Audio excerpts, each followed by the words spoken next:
The way we do everyday tasks has changed, and the people we work with increasingly expect to be able to interact with us online.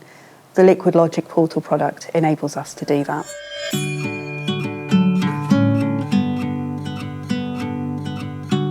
We first implemented Liquidlogic in late 2017, and when we went into contract with Liquidlogic, we were always keen to expand our portfolio to make sure that we had portals as a key part of that.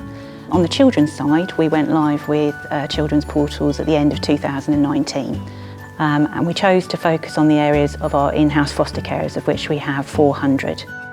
Life before Liquidlogic Portals meant that we were much more reliant on paper, and as you can imagine, there are lots of different forms and agreements that we were asking foster carers to sign and keep copies of.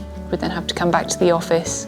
We then sent copies back to carers, so we were again either reliant on post or again make sure that we had them ready for our next visit out to see them. For a full-time supervising social worker, they would have 18 sets of foster carers. That's a lot of forms and important bits of information that could either be forgotten when you're going out on a visit or lost, so concerns around data breaches. Since the introduction of Liquidlogic Portals, we're straight away cutting down on what needs to be achieved in a home visit to a foster carer, so it takes the pressure off a social worker. You've already been able to send information in advance for a foster carer to look at. You're not reliant on confidential emails. And with the portal, it also means that the information is straight on to Liquidlogic, both on the foster carer's account and also on the young person's account. It means that we're much less reliant on bits of paper being sent out either through emails or in the post or being hand-delivered in person. As a social worker, we've got peace of mind that we've sent some information through the portal to a carer, which they can access quickly, easily and safely to be able to respond and get it back to us. One of the ways in which we've been able to use the portal product is the messaging functionality that exists within it, which was originally designed, I think, as just a pure two-way simple messaging function. Our foster carers use this to do their daily or weekly recording to let us know what's happening in their placement. What that means is that they can start this off themselves at any time.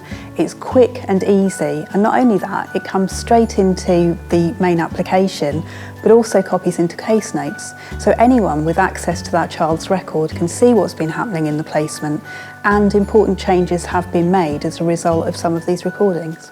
Another way that we've been able to use the functionality slightly differently in Portal to meet our needs is that we've used the delegate functionality in a foster carer supervision form. Now previously these had to be printed out and then taken out to foster carers to sign, and social workers could literally be driving all over the very large county of Norfolk to make this happen.